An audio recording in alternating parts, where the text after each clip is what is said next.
May slot pa ba sa review? Okay. Thank you, Sir Erwino, for asking. Yes po, we have 50 slots left na lang po sa review natin sa Napocom. 500 pesos po yung enrollment natin. Ang tignan nyo naman yung reward natin.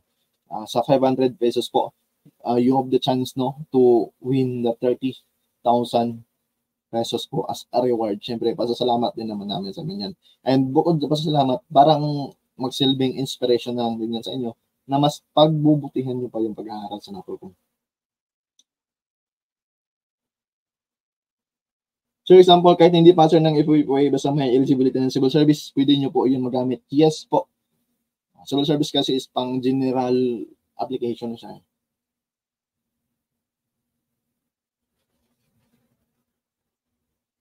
Okay. Yung diploma po sir, na need sa Napolcom exam, kailangan authenticated. Yung diploma pa lang po kasi ang available sir, hindi po pumigilis ng dito sa amin. Sir GM, sa ano natin, based sa natanong sa Napolcom, hindi naman na kailangan, okay. May ask na lang po dito. May nakakaalam ba sa inyo, sir, ma'am? So, babasahin ko lang ulit yung tanong ni Sir GM, or ipapop ko na lang dito. Wait lang. Hanapin natin. Sir GM.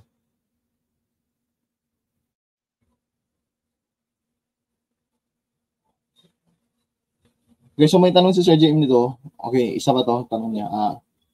Ito. Sir, yung diploma, sir, need sa Napolcom exam, kailangan po ba authenticated? So, kailangan natin yung mga tanong ninyo. Abot naman dito sa tanong niya na anong klaseng envelope at mailing stamp po. No need to worry na po na bibili kayo ng mga stamp sa saan. Kasi lahat na Napolcom offices po, meron na sila or meron silang available po na mga mailing stamp. Pwede kayo doon na po bumili. So, nandito na si Ma'am Grace. Ma'am Grace, good evening po. And yes po, kung gusto nyo makasigurado, pwede naman kayong pumunta sa post office. Meron naman yan sa munisipyo ninyo. Okay? Pero kung hindi nyo mahanap o hindi kayo makapunta sa post office, for sure po, available yan sa Napolcom regional offices ninyo. Okay?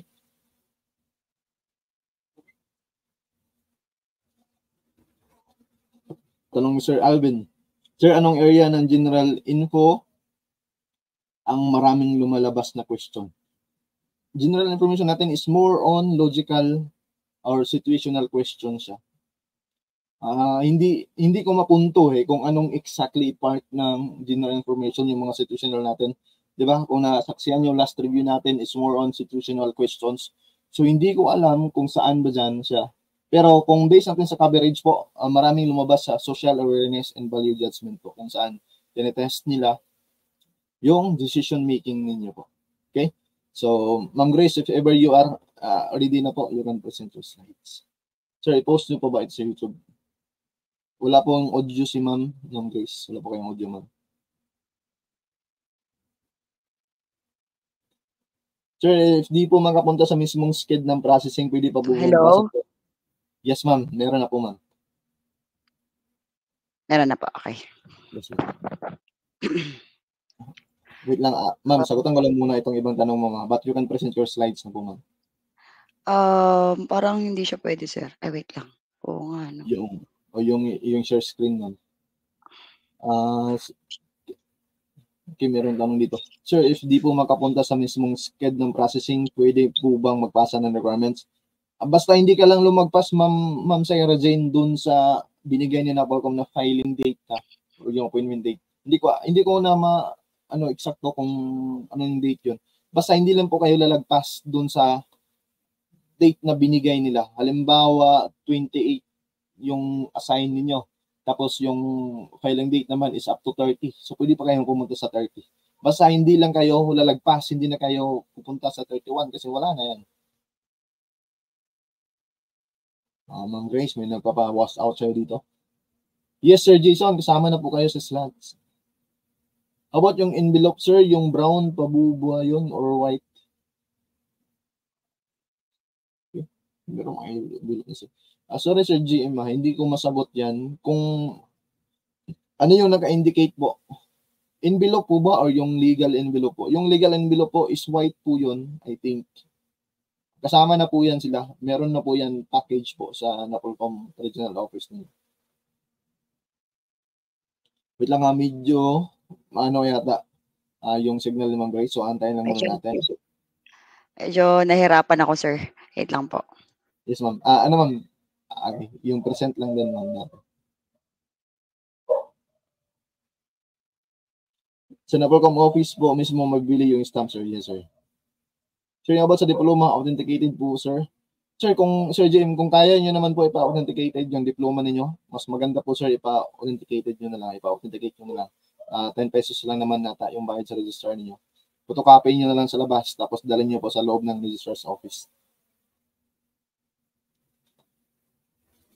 Pero kung hindi nyo naman mapapa-authenticate, ipapotocopy nyo na lang, tapos dalhin nyo pa rin yung original kasi titignan nyo nila kung may ano ba, may seal ba galing sa school.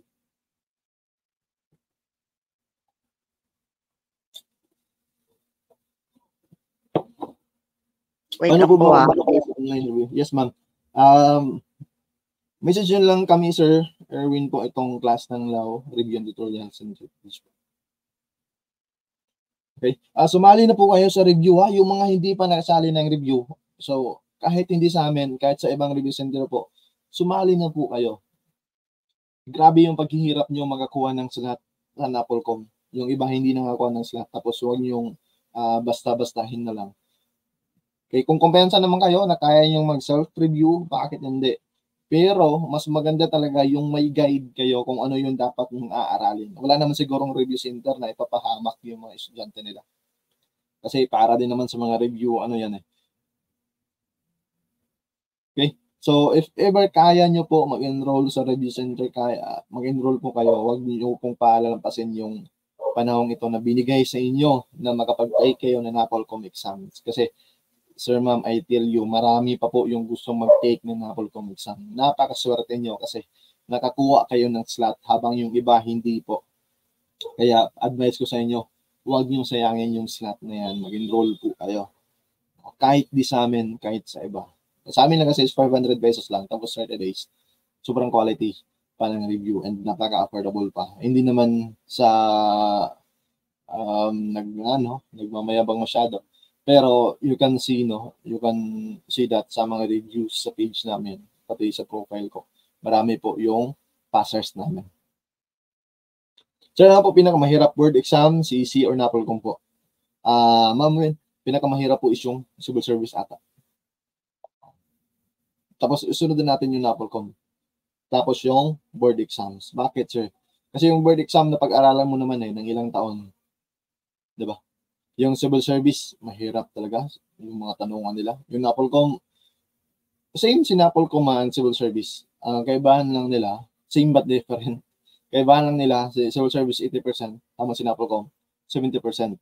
Tapos specific yung tinatanong sa Napolcom, malimbawa sa general information na Napolcom. So more on, situational and may pang-PNP na questions. Sa civil service naman, wide yung tanong nila. Kaya if i-rate natin yan, or if i-ranking natin yan, anong pinakamahirap, masabi ko po, pinakamahirap is civil service, Napolcom, and then board exam natin. Sir, pwede po ba mag-top yung retake? Yes po, pwede po.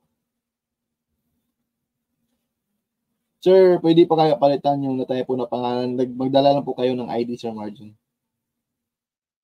Yes po, legit po yung reward natin, Sir GM po. Ito, legit po yan. Naranasan na natin yan sa FOE natin, di ba? Kung may nakapollow dito.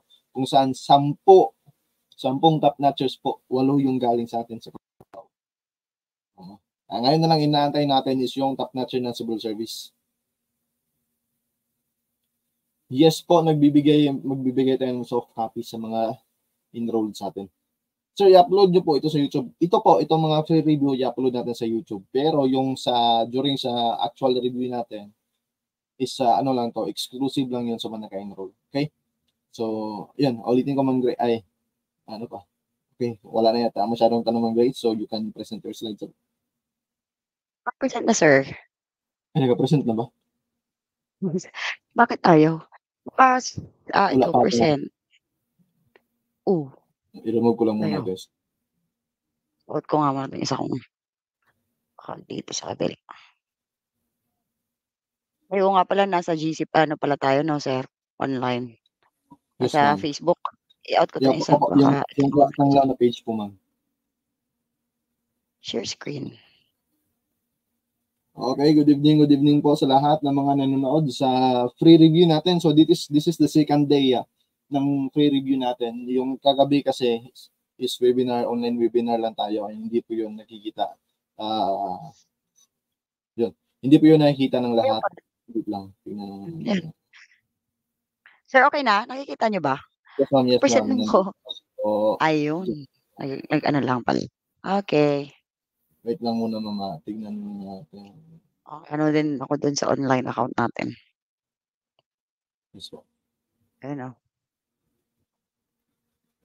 Tingnan natin kung saan ba yung mga dito. Yeah. So, wait lang. Okay. Ma'am, I think wala na silang mga tanong. If ever po meron Okey. kayong mga katanungan, yung mga sa mga nanonood natin, if meron kayong mga katanungan na feel free po to comment diyan sa ibaba para binabasa naman yan ni Ma'am Grace para masagot niya agad-agad. Correct. Okay? And yun, take note po kayo sa i-discuss ni Ma'am Grace ngayon kasi parang ito na yung review natin eh. Kung ano yung i-present niya ngayon, parang yan na yun. Wala na itong parang tinatago pa kami during sa mga free review namin. Talagang binibigyan namin lahat. Okay? So, take note po kayo and if meron kayong mga tanong na kayo. Okay? So, without further ado, I give you Ma'am Grace po. Ma'am Grace, ikaw na bahala ko sa kanila. Yes, sir. Thank you, sir. So, good evening, everyone. I am Miss Lainilyn Grace Capos Soriano, a registered criminologist and a cyber forensic specialist, certified criminalistic specialist, cyber forensic kaso. So, magyayabang lang ako saglit, no, kasi ginagawa ko talaga 'to 'pag review. Hindi ako mayabang, pero 'pag review, may mga klase 'yan. Medyo kailangan ko siyang ilabas, 'no, kasi, para ma-inspire din kayo. Actually, may mga nagme-message sa'kin na pumasa sa Class Tanglaw and eto, so I am, the 6th placer noong June 2022 CLE and then 17th placer ako sa NAPOLCOM entrance exam noong April 2022 before the board exam. Same year, same month, I took the Penology Officer exam, 2nd placer naman ako, national lahat 'yan 'no. I passed the PMA exam, AFSAT exam, Civil Service Professional exam, PAPS GCT. So, na-miss ko tuloy. Nabasa ko kasi yung na-miss ko ni Miss Ayan, ni Sir Ayan. Okay, so, um, 'yan yung mga na-take ko and hindi ko siya actually, I'm trying to inspire, 'no. So, kung kaya kong mapasayahat 'yan, kung kaya kong mag-top sa mga 'yan, 'no, kaya niyo rin, kaya niyo rin. Actually kahapon may nag-chat sa'kin, taga-class Tanglaw, sabi niya, "Ma'am, salamat po, 3 yung tinake niya na exam this year, FOE, NAPOLCOM, and Civil Service, and sa class Tanglaw yung nag-review, napasa niya lahat." Sabi niya, "Ma'am, 3 yung tinake ko ngayong year, pasado po ako lahat, salamat po." Sabi niya, 'no. So, kung ginaya ko nga 'yan, kaya niyo rin, 'no, kaya niyo rin. So, we will do our best to help you na kung ano man yung ite-take niyo at kami yung magiging, lecturer, kami yung magiging review center niyo or tutorial service niyo, class Tanglaw kayo nag-enroll, then we will do our best na maipasa niyo 'yan. Okay, so tonight, November po ba ang exam? Yes, November, 'di ba? Oo, November na pala, sorry, na-move pala, hindi ko napalitan. So, 'yun 'no, ang discussion today is PNP history 'no, so quick, ano natin sa PNP history natin. So, good evening sa lahat ng mga kilala na ako at mga hindi pa ako kilala at mga talagang kilala ko personally. Good evening sa inyong lahat. So, let's go, let's get it on. Yes, kaya niyo 'yan, makakapasa din kayo for sure. So, please make sure you have pen and paper 'no, notebook na kasama ngayon kasi kailangan niyong magsulat. Hindi puwede na itatatak sa utak lang lahat, hindi puwede na nakasulat sa hangin, ha? Kailangan nagsusulat talaga sa papel. Okey, paano ko ba 'to ano, naka-caps lock ang baklak. Ah, Ayun. So, PNP history tayo ngayon. Kaya niyan, hindi niyo kailangan humiram. So, alam niyo naman, 'di ba, even before, kailangan natin ng magbabantay sa'tin, kailangan natin ng may magbabantay ng mga ari-arian natin kahit gaano kakonti 'yan. Kailangan natin ng may mag-aalaga sa atin 'no, magpo-provide ng security sa atin. So since history 'to, pupunta tayo do'n sa pinaka-history. Yes po, national po lahat 'yon. So history po 'yan. Pre-Spanish, wala pang hindi pa tayo sinasakop ng mga Spaniards and other mga ibang lahi 'no, Amerikano, Japanese. Meron na tayo. And how do we ano yung paraan ng policing natin that time? Paano tayo nagbabantay, paano natin mini-make sure na hindi tayo mamamatay bigla-bigla 'no? Paano natin make sure na hindi nakukuha yung mga gamit natin 'no? So in the pre-Spanish period or the pre-colonial area, bago tayo nasakop ng mga ibang lahi, ang ating policing system ay tribal in nature, tribo-tribo 'no? So Filipinos protecting their interests as ethnic group.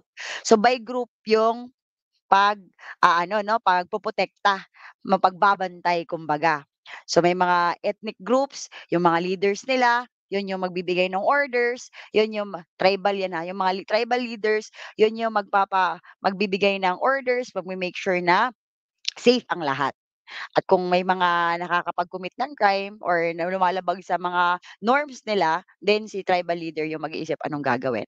So in the past, tinatawag silang datu, pangat, sultan, raha, or hari. Hare-hare, 'no, hari. So, ganyan yung pre-Spanish period natin. Wala pa naman tayong mga pasahod-sahod that time, 'di ba? So, parang instinct lang ng tao 'no, kung leader talaga siya mapapaisip siya na, kailangan kong bantayan 'tong mga nasasakupan 'to. So, parang instinct lang ng tao, 'di ba? Next ay Spanish regime na or the Spanish colonial era. So, dito sinakop na tayo ng mga Espanyol. This was 1565 to 1898. 33 years ang alam ko dito, 33 years ito. 300, sorry, 333 years tayong sinakop ng mga Espanyol. So, during this time naman, the police force of the Philippines during this period was considered part of the military system by the Spanish government. So, nung nasakop tayo ng Spaniard, wala tayong sariling bansa. Bale yung pinaka nakakasakop sa'tin is yung Spain. So ah, meron silang leader dun, meron silang hari 'no, may royalty sila dun tapos parang parang nasasakupan lang nila tayo na malayo sa lugar nila, pero part tayo ng kanilang, nasasakupan. Now, may mga pinapadala dito 'no, mga leader-leader. Ay pinapadadala dito. But the police force that time is military system, part ng military nila, okey? So 'yan yung police force during the Spanish colonial era. Okay, let's start. Sa Spanish colonial era, ang isa sa pinakaunang na-organize na police force ay the Carabineros de Seguridad Pública. Ang hirap sabihin, Carabineros de Seguridad Pública. Okey? Publiko pa nga, eh, pero publika yung ang naalala ko since first year pa lang ako ng college, publika, 'no? Carabineros de Seguridad Pública, oh, publiko. Ayan, si Cuerpo de Carabineros de Seguridad Pública. Pinahaba pa yung pangalan, mahaba na nga, pinahaba pa. So, ang ibang term sa kanya ay mounted police. It doesn't mean nasa bundok sila, but it means naka-mount sila sa kabayo, nakasakay sila sa kabayo, okey? So this was organized in 1712 para ma-carry out yung mga policies ng sa Spanish government. So ano yung mga pulisiya ng gobyerno doon sa Spain, ano mga gusto niyang pagawa, anong gusto niyang ipatupad, pinapatupad 'yan ng Carabineros de Seguridad. Mahirap sabihin talaga. Kayo nga, Carabineros de Seguridad Publico, puwede din publika, okey? Sila ay karabineros, may bitbit silang armas, ang armas na bitbit nila ay carbines, 'no? Hello po. And considered as mounted police who later discharged the duties of a port, harbor, and river police. So nung tumagal, nasa mga gilid-gilid na sila ng mga tubig 'no, so sa mga ports. So ni-rename sila to Cuerpo de Carabineros de Seguridad Pública. Pinahaba pa lalo yung pangalan, ang hirap-hirap na nga sabihin 'no? So 'yan yung una, 1712. Tapos nagkaroon sila ng commission 'no, pinapasahod na sila, tapos pinalitan sila ng kuwadrilleros. Mabilis ba ako magsalita? Kaya ba, kaya ba? Okay, Cuadrilleros. So si Cuadrilleros naman grupo din 'yan, a body of rural police organized in each town established by royal decree of January 8, 1836. So yung una remember the Carabineros 1712, 'di ba? Grabe ilang ilang daang taon 'yan, 'di ba? Ilang daang taon, tama ako? 100, more than 1 year, 'no? Kaya pa so, ang mandate dito, ang pinakakatandaan ko diyan sa Cuadrilleros kung sa Carabineros guys ay mounted police, armed sila ng carbines. Ito naman ang pinaka-clue ko is 5% of the able-bodied male doon sa lugar nila, sa province nila, kukunin. Gagawin silang police, enlisted police. So, no choice ka, 'no? Basta able-bodied ka, you're part of the 5% na napili nila, kukunin ka nila as their police. Enlisted ka in their police organization for 3 years. 'Di ba sa mga Korean ngayon, 'di ba gano'n, mga Korean, mag-e-enlist sila for 2 years, 3 years, 'di ba? Wala silang choice. Gano'n yung dati. 'No? So, basta pasok ka dun sa tinatawag nila, hinahanap nila, then kukunin ka na as police. Maganda sana yun 'no? Dito sa Pilipinas. Kaso masyado tayong entitled, ayaw natin. A body of rural police organized in each town, royal decree, ibig sabihin bigay pa rin 'yan, 'yan yung utos ng Spanish government. Kasi meron silang hari, 'di ba, royal decree. So, 5% of the able-bodied man, walang mga sakit 'no, yung kaya talaga na mag mga physical na mga trabaho, then kukunin sila. For each province 'yan 'no, kanya-kanyang probinsya. Rural nga, eh, rural. Okay. And then their services are originally not paid. Hindi sila bayad, 'no? Gratuitous, ibig sabihin thank you lang. Subject to some privileges, although in some province, they receive a proportionate pay ranging from 4 pesos to 8 pesos. Gano'n lang yung sahod nila. Wala silang sahod, not paid, gratuitous lang, pero they are given incentives, 'no? May mga privileges silang nakukuha. So, walang bayad, kumbaga. Swerte pa rin tayo, may bayad pa rin tayo, mas mataas na nga ngayon. And then after them, 'di ba that's 1836. Ang anong partially relieved, si Guardia Sibil naman, sila yung pumalit sa mga Peninsular troops.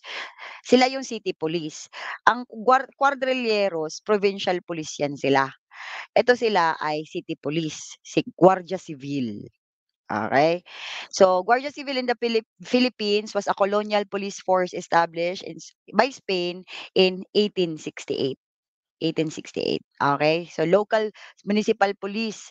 The Guardia Civil was formed in the 19th century to maintain peace and order, serving as the main law enforcement agency before the transition to the American colonial period and the creation of the constabulary. So hanggang anong taon tayo sinakop? 1898, Guardia Civil na tayo ng 1868 hanggang bago magkaroon ng Amerikano. Nag-start ulit? Okay. Bago magkaroon ng mga Amerikano. Okay, now let's go to the history of Philippine National Police. Kasi kanina police lang 'yon. Let's go to the PNP history pa nakalagay 'no, Philippine National Police. Okay, so on January 9, 1901, the Metropolitan Police Force, actually MPD na siya ngayon 'no, Metropolitan Police Force of Manila was organized pursuant to Act Number 70. Okay, of the Taft Commission. So Taft, ibig sabihin English na ng mga Amerikano na, Taft naman is Amerikano. Actually pagdating sa mga timeline malalaman niyo kung Spanish pa 'yan, ha, walang sound? Baka wala kang sound. Merong sound guys? Meron naman?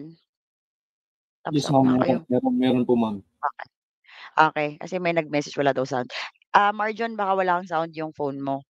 Okay. So, Taft Commission, this has become the basis for the celebration of the anniversary of Manila's finest every January 9. So, nandiyan yung history niya, no? Ito ay pa-American na. So again, malalaman mo ang timeline kung depende sa apelyido na makikita mo, sa mga pangalan na makikita mo. kapag mga Spanish 'yan 'no, meron pa yang mga, Havalera, mga gano'n, mga Henry T. Allen, mga English, Henry T. Allen, mga gano'n 'no. Malalaman mo 'yan sa last name. Sa Taft American period na 'to. So, January 9, 1901, January 9 'yan yung anniversary ng MPD 'no. So, General Howard Taft during the American period. Okay, volunteer force of the Philippines. It was Arthur MacArthur, the provost marshal general who became the first American chief of police. First American chief of police. COP lang siya, hindi siya chief PNP, no?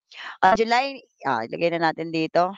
July 18 na 'to, 1901. Ayan na. So, January 9, 1901, Metropolitan Police Force sa gitna, dun sa city dun sa ating kapital, 'di ba? Months after, July 18, 1901 pa rin, diyan na nabuo ang Insular Constabulary, IC, Insular Constabulary. So, an act providing for the organization, dito na binuo 'no, July 18, 1901, organization and government of an insular constabulary and for the inspection of municipal police. Ang pinakaunang chief ng Philippine Constabulary ay si Henry T. Allen. Insular or Philippine Constabulary, it's the same. Okay? PC or IC, it's the same. Insular Constabulary or Philippine Constabulary, it's the same. At ang pinakaunang chief diyan ay si Captain Henry T. Allen. Mare-remember niyo sinabi ko 'pag during the American period mga magaganda na yung apelyido, Henry T. Allen. 'Pag malalaman mo naman 'pag Spanish kapag sound Spaniards 'no, mga Latin, okey? So 'yan, Henry T. Allen. So first chief ng Philippine Constabulary, okey? So nauna siyempre si MPD, binago lang yung pangalan ng Manila Metropolitan Police Force, ginawa siyang MPD. Okey, 'yan si MPD. Sa MPD naman guys, ang pinakaunang first, ang Chief of Police naman ay si Captain George Curry, okey.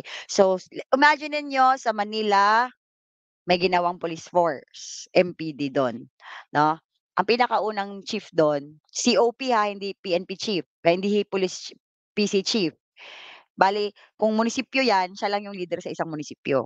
Si Captain George Curry yung pinakauna. Curry, English din, American din, Curry. 'Pag sinabing PC, eto, pang ano na 'yan, Insular Corps, si Allen naman. Iba silang dalawa. Okay, COP lang si Curry, si Captain Henry T. Allen ay first chief ng buong PC, okey? Kumbaga ngayon siya yung chief ng PNP. Si Curry, chief lang siya ng Police Department sa Manila, okey? Police lang siya ng Police Department sa Manila, si Curry, kung ibe-base natin today. Si Allen pang-buong Pilipinas, okey? Next tayo. That's the same. So, first Filipino Chief of Police. Chief of Police, ayun na si Curry yan, Chief of Police ng MPD, si Curry. I think that's done. May mga iba-iba pang pangalan diyan.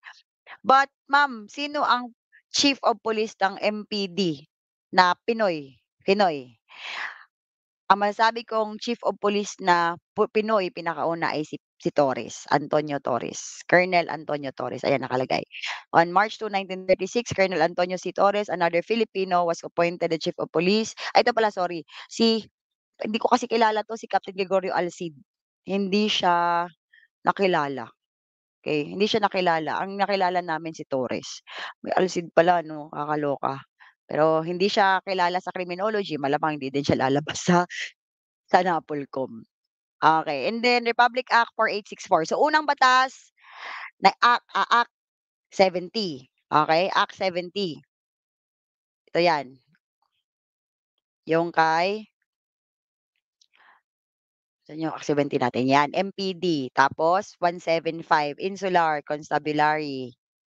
And then 183 pinalitan lang yung pangalan ng Metropolitan Police Force, MPD na siya. And then after that, 4864, okey. Si Republic Act 4864, okey, Republic Act 4864, Ito yung bumuo sa Polcom. Polcom which is now called NAPOLCOM. So kung yung pinuntahan niyo nung kayo ay nag-file or nag-submit ng mga documents niyo, Polcom ang tawag niyo dun. Polcom ang tawag natin dun dati, okey? Polcom Police Commission. However, ang batas na bumuo sa kanya ay si Republic Act 4864. Okay, so Police Act of 1966. So binuo siya noong 1966, ito yung binuo niya, Police Commission.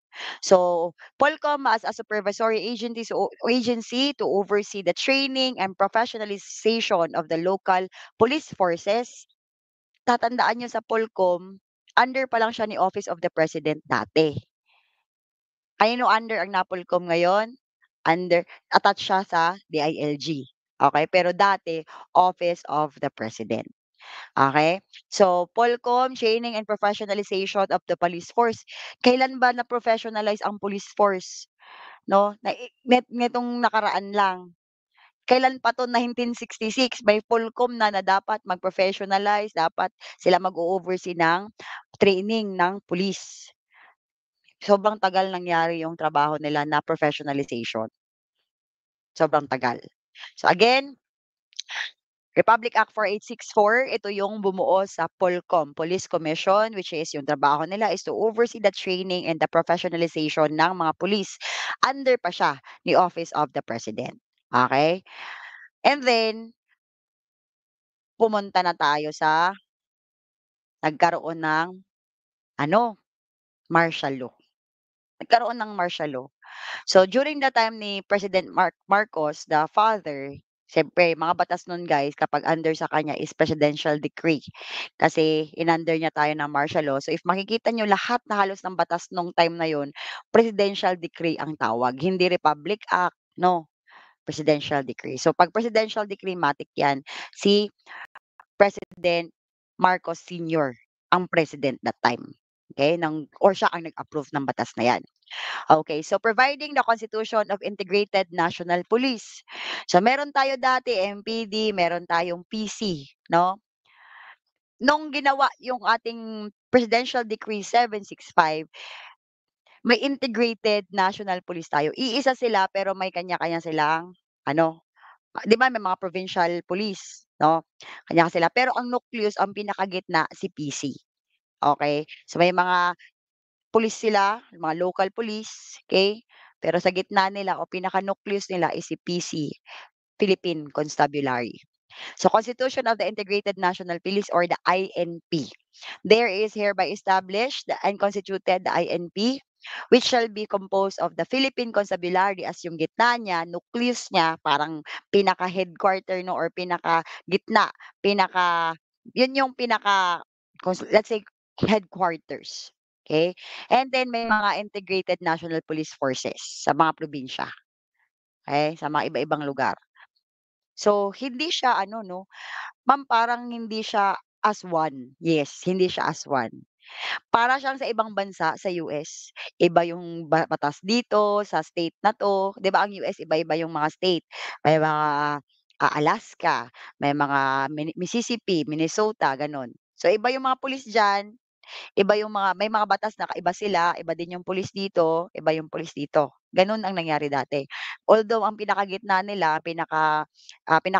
is PC, pero meron iba-iba silang pulis, okey? 'Yan ang nangyari. So 'yan yung INP, Integrated National Police. And then under sila ng DND, Department of National Defense. As what I have told you guys, military system pa kasi dati, hindi sila civilian, military system. This is 1975 kung makikita niyo, 1975 military system, may nucleus sila na PC, and then may mga integrated police force, iba-iba, okey? Yes po, ibibigay po namin 'tong file, okey? And then, siyempre after ng martial law, nanalo ang mga Aquino, 'di ba? 1986 nagkaroon ng Freedom Constitution, gagawa ng bagong konstitusyon. Kasi ayaw nilang maramdaman yung history ni former President Marcos. So, binago lahat, overhaul, lahat. May 1935 Constitution tayo, 'di ba? Lahat ng mga martial law dati overhaul. gumawa ng bagong konstitusyon. So ito na, sa 1987 Philippine Constitution. So according to the 1987 Philippine Constitution, Article 16, Section 6, sabi niya, dapat bumuo tayo ng isang police force lang, hindi yung watak-watak, 'no? One police force, not military but civilian in character, although national in scope. So one lang pero pangbuong Pilipinas siya at civilian in character. Okay. So 'yan yung pinakadahilan bakit ganito ang state condition ng PNP natin, because 'yun ang inuutos ng Constitution. So by the way, ang Constitution 'yan yung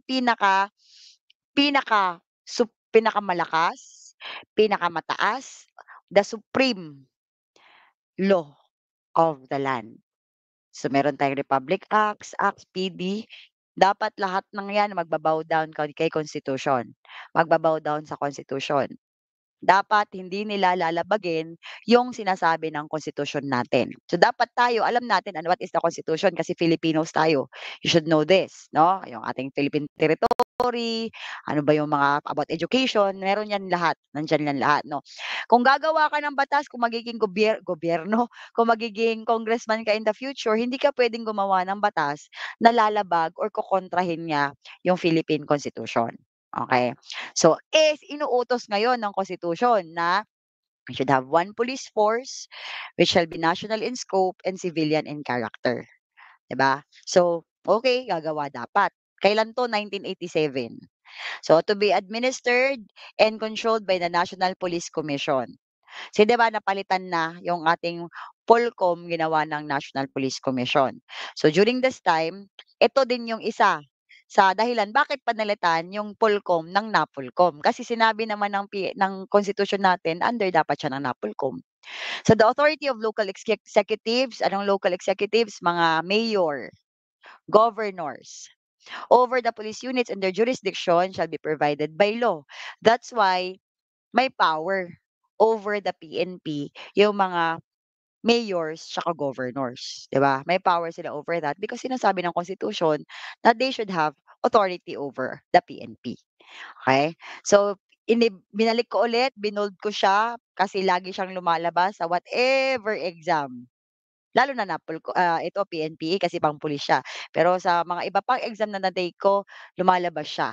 So sinasabi Article 16, Section 6, one police force. You should establish and maintain one police force. National in scope, pang-buong Pilipinas, hindi katulad ng dati na para diyan ka, diyan lang kayo, dito kami. Hindi puwedeng gano'n. Pang-buong Pilipinas siya, okay.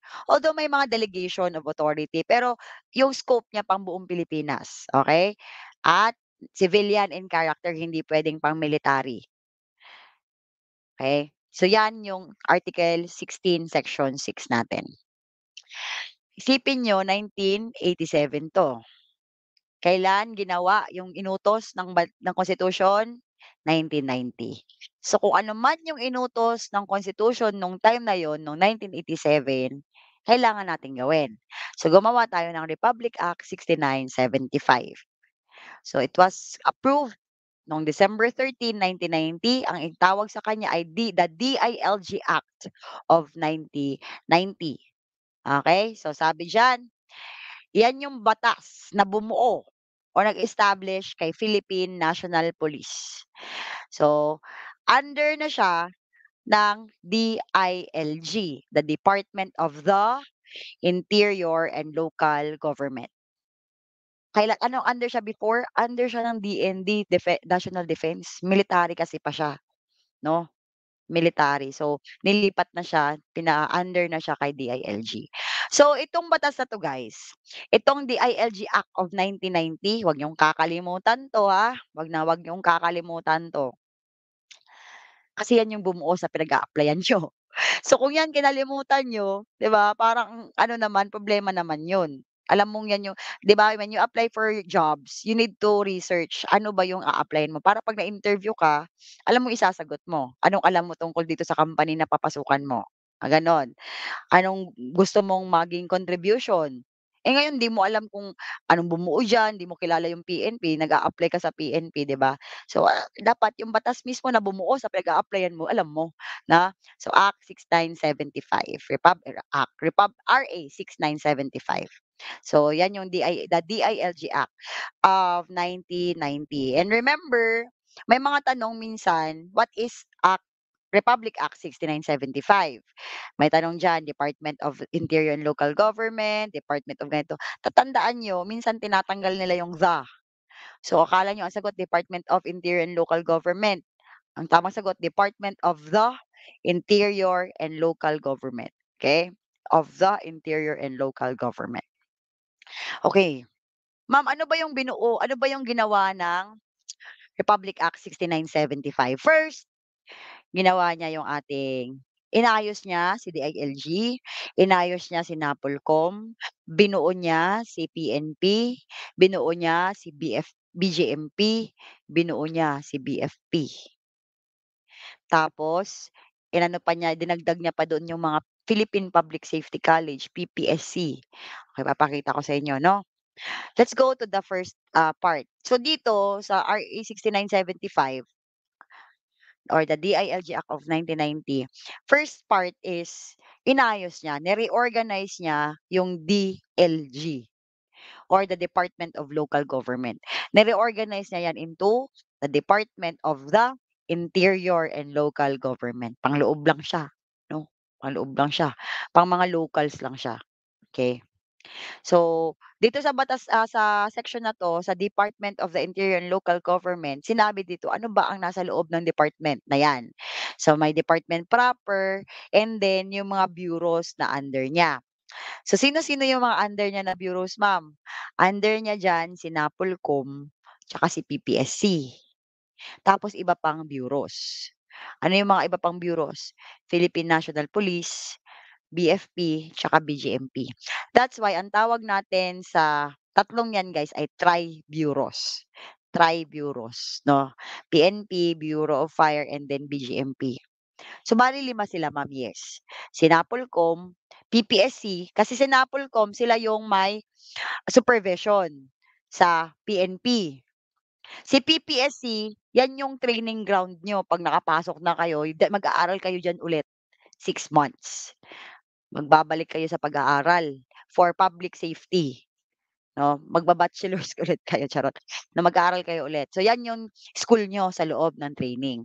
And then after your schooling, training na talaga yung FTX na talaga na magta-traffic kayo, mag-i-investigate, traffic, investigation and patrol. O yun yung gagawin niyo. But before that, PPSC muna kayo, mag-aaral muna kayo, okay. So department proper, tapos mga bureaus niya, NAPOLCOM, PPSC, PNP, BFP, BGMP. So ayan. Bale 5 yung mga bureaus, isa yung department proper.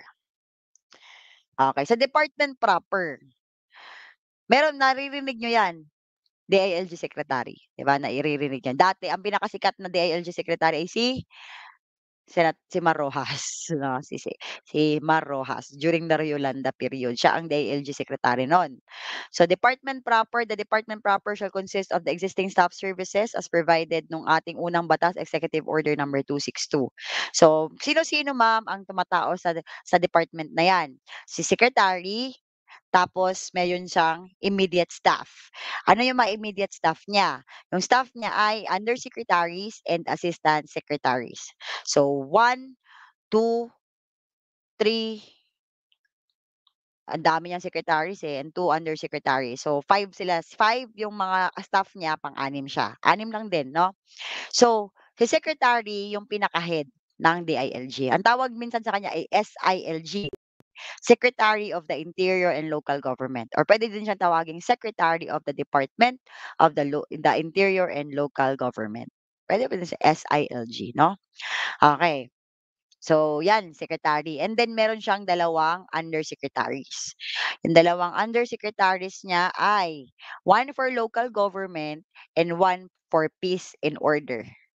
1 for local government, again secretary, sa baba niya may 2 siyang undersecretary. Parang 2 yung vice vice niya. Okay. So secretary ta's dalawang undersecretary, one for local government, one for peace and order. Tas at least isa sa kanila belongs to the career executive service and then meron siyang, 3 assistant secretaries. So secretary, isang undersecretary for local government, isang undersecretary for peace and order, then tatlong career assistant secretaries. So 6 din sila lahat, okay. PPSC, Philippine Public Safety College, yang number 2.2, Philippine Public Safety College. School 'yan ng mga gustong pumasok sa PNP, SAF, ano pa, PNP din naman SAF anyways, 'no, PPSC 'yan. Okey, next tayo. Okey, imagine ninyo si Sir Rojas 'no, kasi siya yung naging kilalang correct, naging kilalang SILG or the Secretary of the DILG. So si Mar Rojas during that time, head siya ng DILG. Tapos ex officio chairman siya ng NAPOLCOM. Ano ibig sabihin ng ex officio, ma'am? Nandiyan siya sa posisyon na 'yan bilang chairman because of another position, which is because of secretary siya ng DILG. Okey. So, nandiyan siya sa posisyon na 'yan dahil meron siyang ibang posisyon na 'yun yung inuutos. Eh, sabi kasi kapag Secretary of the DILG ka dapat chairman ka ng NAPOLCOM, ex officio chairman, okey? So, ex officio chairman siya ng NAPOLCOM, head din siya ng SILG. So, that person, the Secretary of the DILG or the SILG, appointed by the President. Si President ang pipili niyan. Siyempre iko-confirm ng COA, Commission on Appointments. So, actually lahat naman guys, halos lahat ng mga ina-appoint ni President, si COA ang magko-confirm kung talagang siya yung pipiliin, okey? So, appointed by the President. And si SILG, hindi siya puwedeng in service, hindi din siya puwedeng retired or resigned military officer 'no, o police official.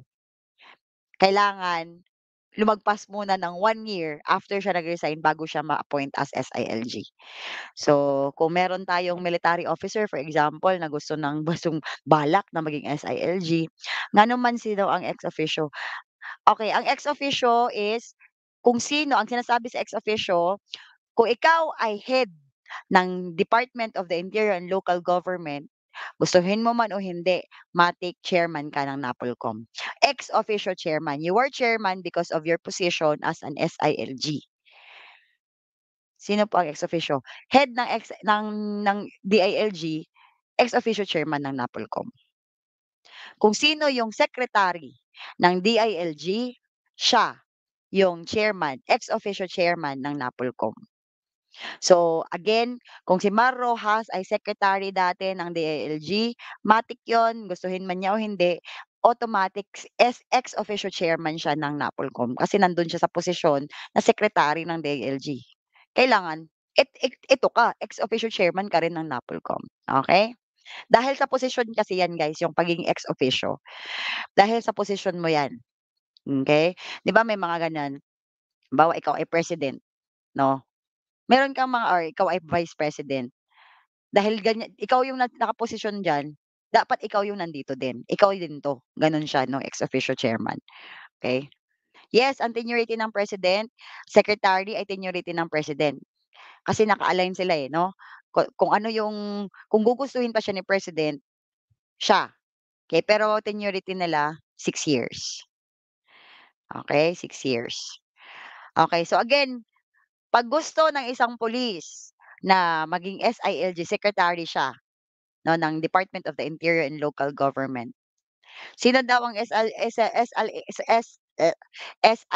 ngayon?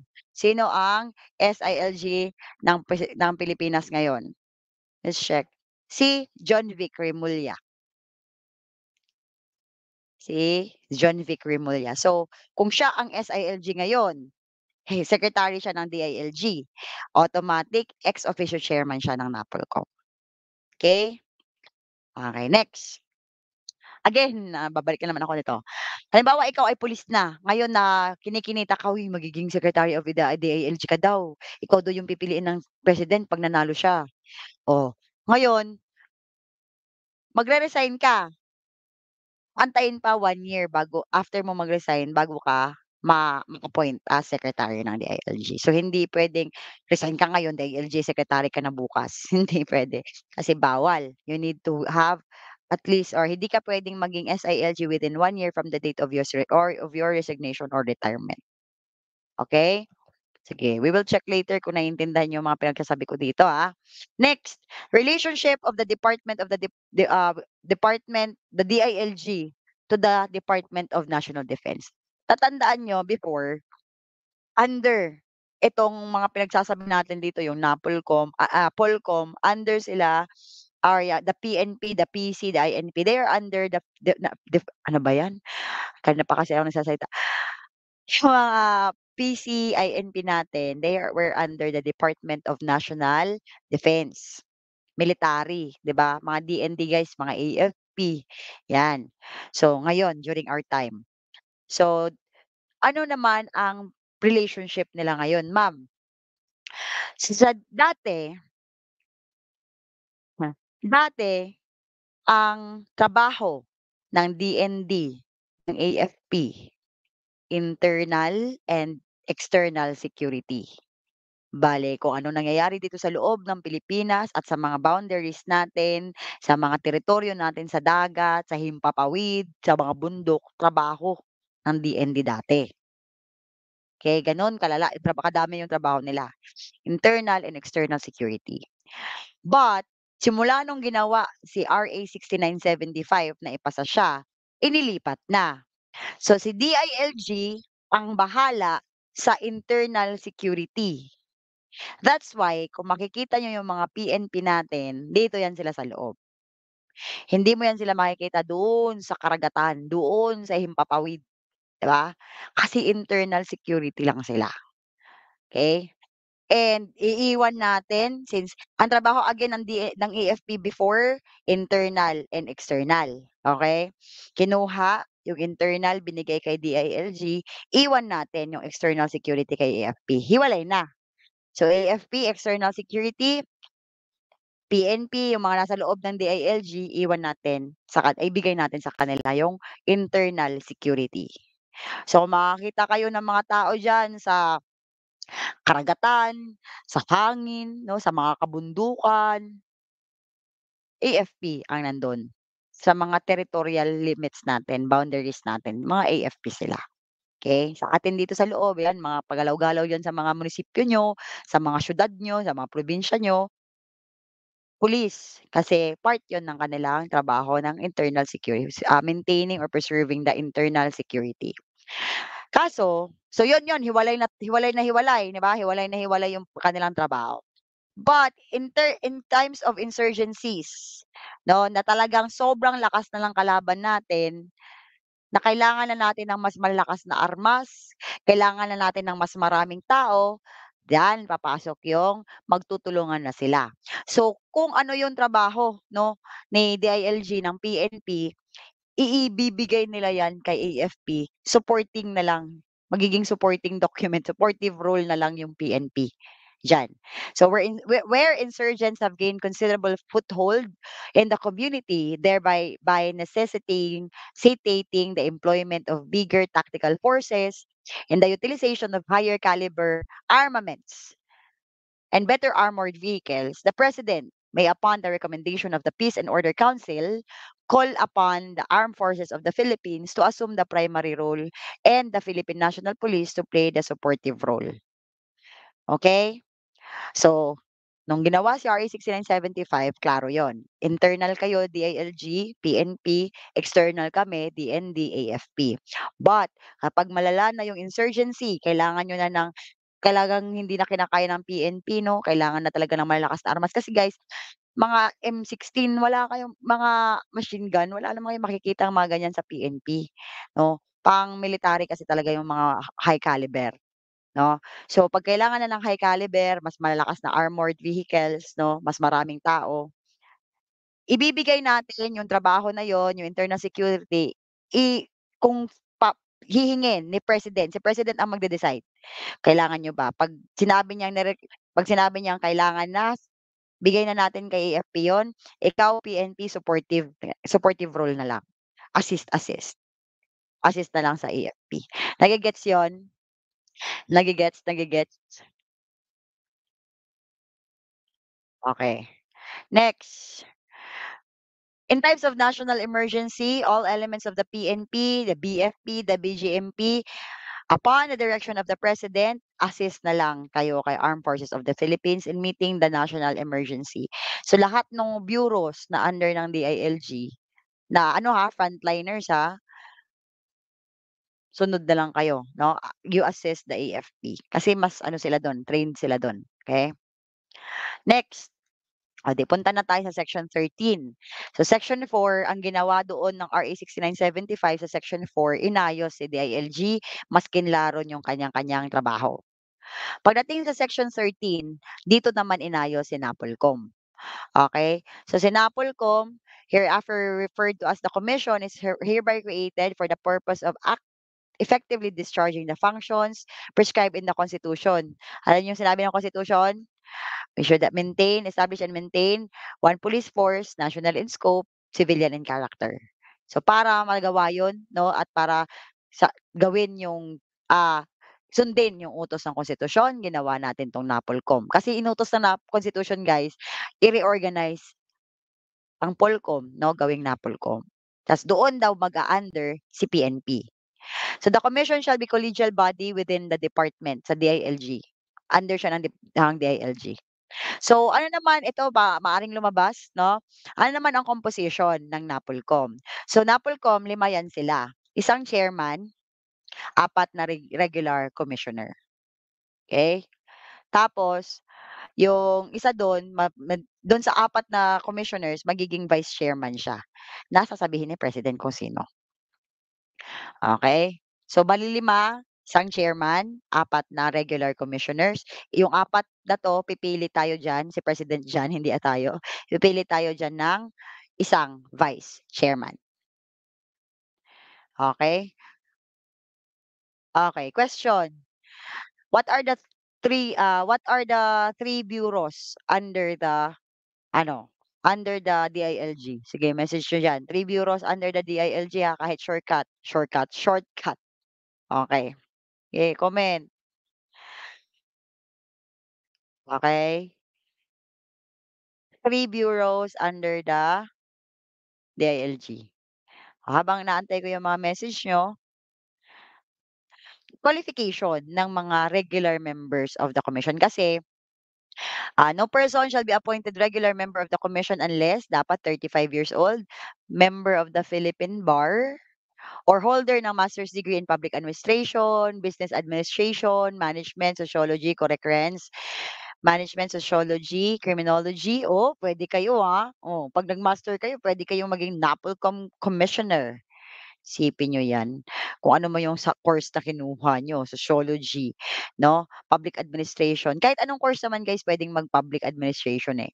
Law enforcement, national security administration, defense studies, and other related disciplines. And kailangan nasa law enforcement ka for 5 years. Good job, blowjob.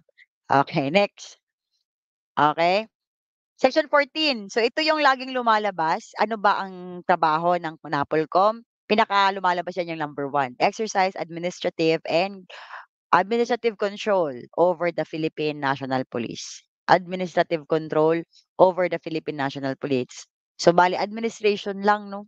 Hindi sila puwedeng magpa-push up. 'No? And then advise the president on all matters involving police functions and administrations, foster mahaba-haba yan guys basta kailangan, 'yan ginagawa nila yung pa-entrance exam, promotional exam, 'pag may mga kaso-kaso NAPOLCOM din 'no, although may IAS is police ng mga pulis. Pero 'pag may mga kaso din galing sa labas, puwede din magkaso puwede din kayo lumapit kay NAPOLCOM kasi they will be the one who will hear yung mga ganyan, okey? Now let's go to tapos na tayo sa NAPOLCOM 'no, history lang naman 'to laliman pa natin 'yan.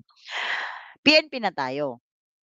So sa PNP organization, Section 23 'yan. If you can remember, Section 4 DILG, Section 13 NAPOLCOM. Section 23 guys, diyan na pumasok si, ah PNP. So ayan na, binawa na si PNP, Philippine National Police. So dati ang police force natin, si PNP, consisting yan ng members of the police forces galing sa INP, yung mga luma-luma pa ba, mga matatanda na, mga siguro may dugo pang Espanyol tsaka mga Amerikano. So so ano sila, yun yung mga una nila. And the officers and enlisted personnel ng PC, Philippine Constabulary. Aside from that, yung mga enlisted personnel, yang mga yan, so 'pag nung binuo si PNP, sige pasok dito si INP, mga PC. Now yung mga PC, they have choice na magpalipat sa AFP. They have choice na magpalipat sa AFP. Okay, that's why if you can meron kayong naririnig na kuwento na PC sila dati, pinili nila mag-Air Force, pinili nila Navy, pinili nila mag-Army 'no, totoo 'yun. Kasi during that time you have an option. Kasi wala na, buburahin na si PC, papalitan na siya ng PNP. Bale PC siya, ang dating PC, PNP na 'yan ngayon. Yung mga tao dun, yung mga PC na pasok diyan sa PC natin tsaka yung mga INP, kasi militarized nga sila dati, gagawin na nating PNP. So ang nangyari, kung gusto mo mag-PNP, sige pasok ka, kung gusto mo rin namang mag-ano, AFP, puwede ka rin magpalit dun. So in addition, a PC officer or enlisted personnel may transfer to any of the branches or services of the armed forces of the Philippines. And remember during this time, wala pang mga professionalism, 'no, kahit hindi ka graduate ng college puwede. So in order to be qualified for transfer to the PNP units in the Metropolitan Manila, and highly urbanized cities, an individual must have completed not less than second year collegiate work or its equivalent on training of 72 collegiate units. So kung hindi pa kayo gano'n kabata, maaalala niyo 'yan guys, 72 units lang talaga ang kailangan sa AFP. Hanggang ngayon naman may mga enlisted personnel tayo sa AFP 'no, makatapos lang sila ng second year puwede na silang mag-apply. Totoo 'yan, part talaga 'yan ng ano dati, ng, parang recruitment ba. Makatapos ka lang ng 2 years puwede ka na mag-apply. Enlisted ka nga lang muna, okey? So kung gusto mong mag-PNP ka at saka do'n ka sa mga medyo city-city, kailangan meron kang 72 units or nag-second year college ka, okey? Ano naman ang powers and functions ng PNP? So pinakauna, enforcement of law 'no, maintenance of peace and order, investigate, prevent crimes. So mga basic 'yan, make arrest, search and seizure. Tapos detain person for a period not beyond what is prescribed by law. So prescribed by law, 12-18-36, the reglementary period natin. Puwede mo lang hawakan yung isang tao for 12 hours kung nahuli mo 'yan ng walang warrant. 'No, nahuli mo yung isang tao, nakita mo may ginagawang crime, nagnakaw, halimbawa theft. Kung ang parusa diyan ay medyo mababa lang, 12 hours mo lang puwedeng hawakan yung taong 'yan. Kapag medyo less grave na siya 'no, medyo mas mataas pa, 18 hours. 'Pag medyo mabigat na talaga yung crime na nagawa niya at nahuli mo siya, 36 hours. Yan yung tinatawag nating 12-18-36 'no, or the reglementary period. Yan yung sinasabi diyan na you have the power to detain a person 'no, kapag nahuli mo siya warrantless, wala kang warrant pero nakita mo siya nagco-commit ng crime. Kaso may limit, 12-18-36 hours. Okey? Detain a person, issues license for possession of firearms. So, sa kanila pa 'yan. Supervise and control ng mga training ng ating PNP, mga private detective, security guard, and then perform duties and exercise all functions as may be provided by law. So, ayan pa 'yon 'no. Siyempre na ano-ano na 'yan ngayon because of professionalization. But ayan yung mga basic na trabaho ng PNP. So, patupad ng batas kaya nga executive department 'yan sila. Kung mayroong batas, ipatupad mo. Kung may lumabag sa batas, hulihin mo. May nangyaring krimen, imbestigahan mo. Kung walang krimen, i-maintain mo 'yan, na walang krimen, dapat tahimik, dapat may peace and may order sa society, ayan siya, okey? So, organization ng PNP, so pakisulat 'to ha, kasi ang siguro puwedeng lumabas diyan, sino ang mas mataas sa dalawang deputy chief, operations or administration, okey? So, pinakamataas muna or buong organization ay si chief. Hindi chief of police 'yan, Chief PNP 'yan, Chief of the PNP, buong PNP, okay? So, headed by a chief who shall be assisted by 2 deputy chiefs. So, may chief tayo, pinakamataas, and then dalawang deputy chief, okay? Sino ba si Marbil ngayon, 'di ba? He-head natin, Chief PNP si Marbil. So, may dalawa pa siyang under, mga deputy niya, parang vice niya, deputy chief. Pero hindi na deputy chief ang tawag sa kanila ngayon, eh. Ay hindi, I mean yung rank nila iba na, pero bale parang vice pa rin siya ni chief. So, dalawa 'yan. Meron tayong for operations, meron tayong for administrations. Gano'n din 'di ba si NAPOLCOM kanina, ay si DILG kanina. Merong for peace and order, merong for, ah, local government. Dito din dalawa din. Merong for operations, merong for administration. Sino mas mataas? Kung mamamatay si chief guys, sa tingin niyo mamamatay si chief, siyempre may dalawang vice siya. Sino ang papalit sa kanya? Deputy chief for operations or deputy chief for administration? Sige nga, mamamatay si police chief. Siyempre, halimbawa sobrang emergency, kailangan may pumalit agad sa kanya kasi sobrang emergency. Sino ang papalit sa kanya? Deputy Chief for Operations or Deputy Chief for Administration? Habang inaantay ko yung sagot niyo. Both of whom shall be appointed by the President upon the recommendation of the Commission from among the most senior and qualified officers in the service. So, pipili si President yan. Correct. Admin. Mas mataas si admin or mas pipiliin natin si admin over the chief ng operation. Ha? Correct, correct, correct po. Okay.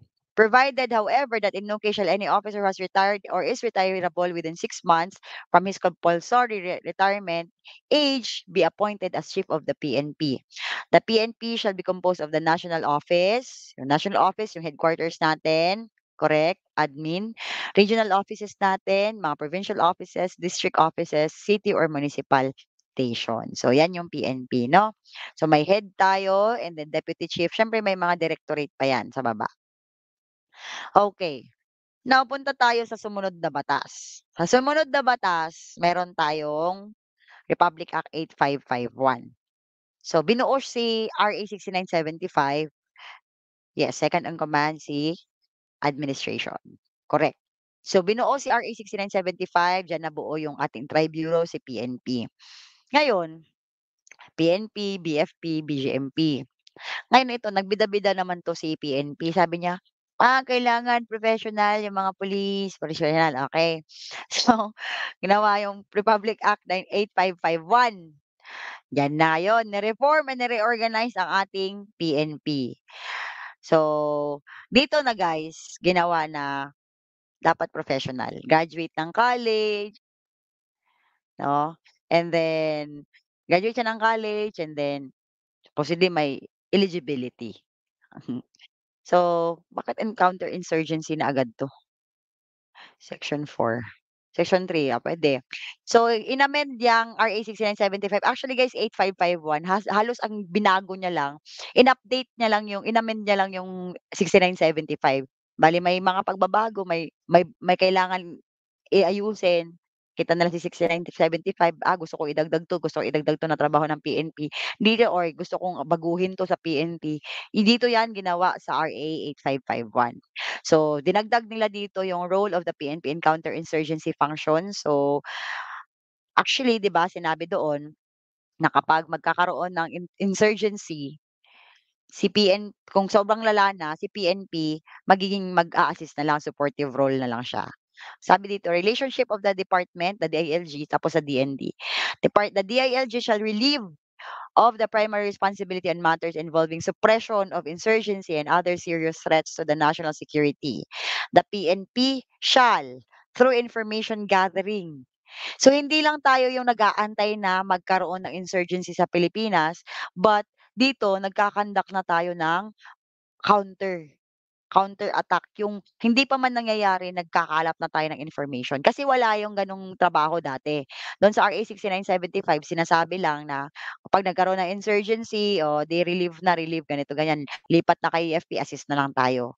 Pero dito ang ginawa, nagkakaroon na tayo ng counter-insurgency na function. So, through information gathering, performance of its ordinary police function, support the armed forces of the Philippines on matters involving suppression of insurgency. So, except in cases where the president shall call on PNP to support the AFP in combat operation. So dito, parang side by side yung PNP tsaka AFP kapag during the insurgency. Unless sabihin talaga ni president, support na lang kayo, okay? So yun yung part na isa sa mga part na binago niya. In times of the national emergency, ganun pa rin, wala siyang binago sa part na yan. Ang talagang binago niya lang sa part na 'to is the counter-insurgency. Kasi dati insurgency lang, 'pag may insurgency assist, may insurgency support ka lang. Ngayon, 'pag may insurgency, side by side kayo. You collect information, you gather information, you perform your duties. 'Pag kinailangan talaga sinabi ni president, eh, di support, okey? Next, ano pang binago niya, ma'am? So, in-attach niya na si DILG, si NAPOLCOM 'no, in-attach niya na kay DILG. Dati kasi collegial body, collegial body si, NAPOLCOM kay DILG. Ngayon talagang parang side by side din sila. 'Di ba under si NAPOLCOM dati kay DILG. Okey, so parang naka-attach lang siya ngayon, parang may sarili siyang ano, hindi siya under, but naka-attach na siya kay DILG. So tulong-tulong sila for policy and program coordination. Hindi na siya totally under, eh, attached. Okay. So gano'n pa rin ang composition, one chairperson for regular commissioners, kaso marami ng ni-require. Sa regular commissioner dapat galing sila sa civilian sector, tapos yung isa galing sa law enforcement, gano'n siya. Okay. Dinagdag yung galing sa civilian sector. Okay. So again, RA 6975 binuo si PNP, pati yung tri-bureau natin. Ngayon, itong bida-bidang PNP na 'to, gusto nila mag-professionalize. So, nag-professionalize, RA 8551, 'no? Hindi ko nadagdag yung mga nakalagay dun na kailangan ay hindi, meron naman, college graduate, ganito, ganyan. Ngayon, so that was 1998. Yeah, 1998 yun, pinilit nila, ginawa nila dapat professional. 1998, may mga hindi pa rin nagka-college, hindi pa rin nakakatapos. So, gumawa ng batas ngayon, tagal kayo, matigas kayo, Gumawa sila ng batas, RA 9708.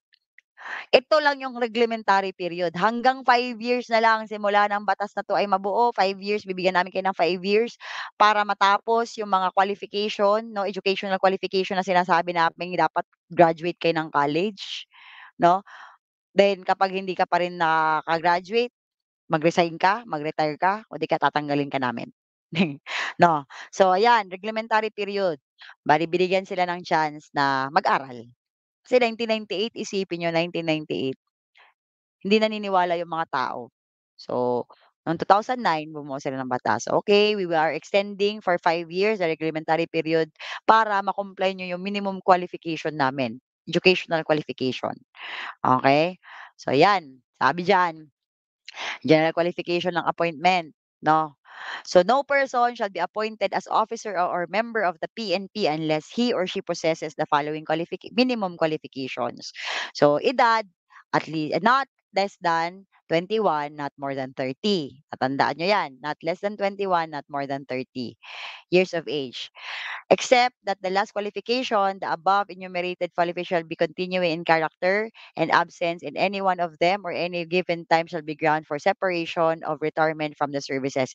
So yung mga ibang qualification guys that na you have good moral character, graduate ka, kailangan tuloy-tuloy yon. Kahit na makapasok ka sa service, tuloy-tuloy pa rin yun dapat na may good moral character ka pa rin kahit nasa loob ka na. Ganun yung ibig sabihin yan. Pero yung pinaka-focus dyan yung edad.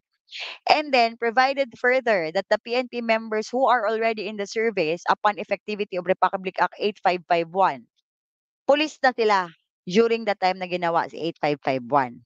Kaso hindi pa rin sila tapos mag-aral. Hindi pa rin sila bachelors, hindi pa rin wala pa rin silang college degree.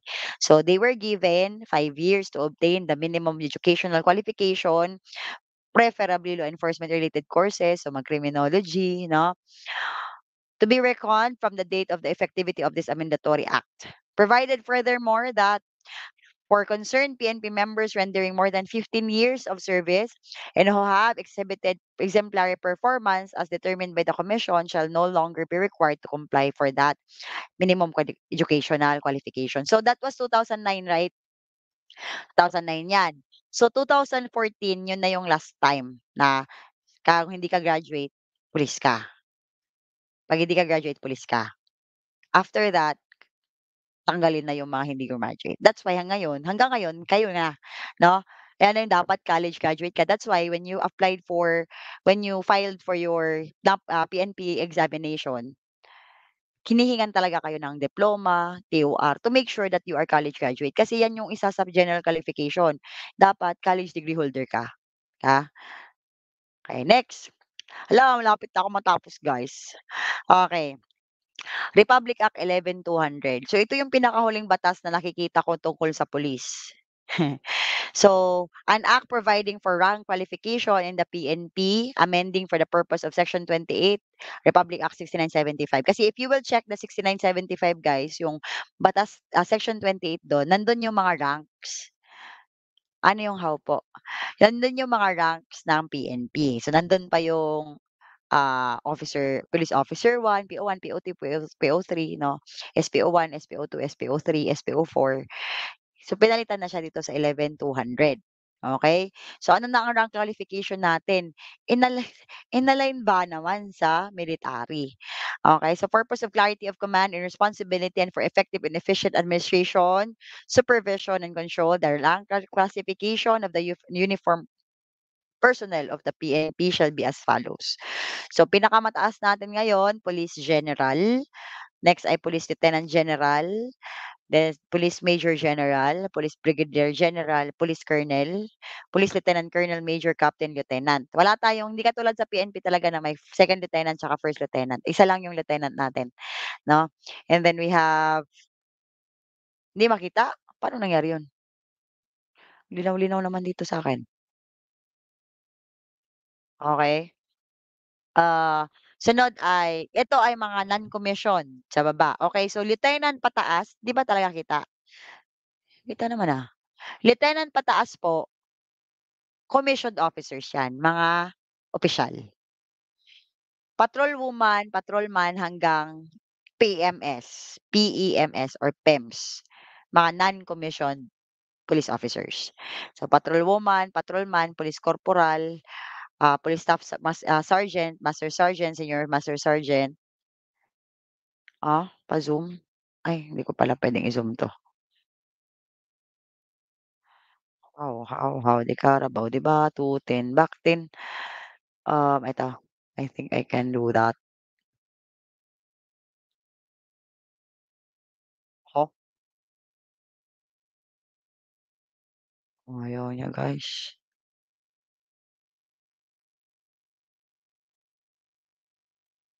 Hindi ko po kilala si Doctor Escar Gatchalian Soriano.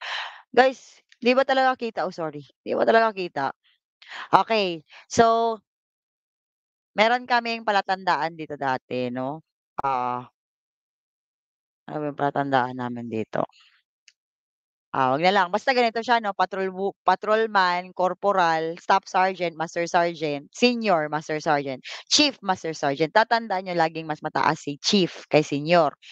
So, EC, ECS, MC, MSC. Gawa kayo ng mnemonics, gagawa tayo ng mnemonics para diyan, okey? Sa lieutenant naman, 'pag may lieutenant colonel, mas mataas lagi si colonel.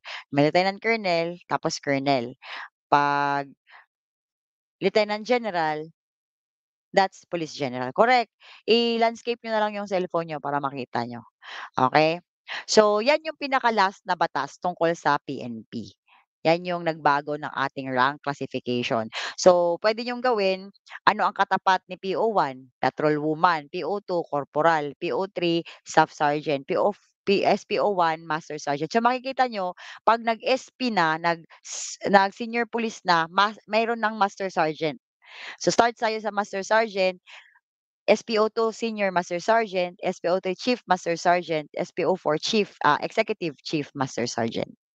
And then start kayo sa Lieutenant, Captain, Major, Lieutenant Colonel, Colonel, Brigadier General, Major General, Lieutenant General, General.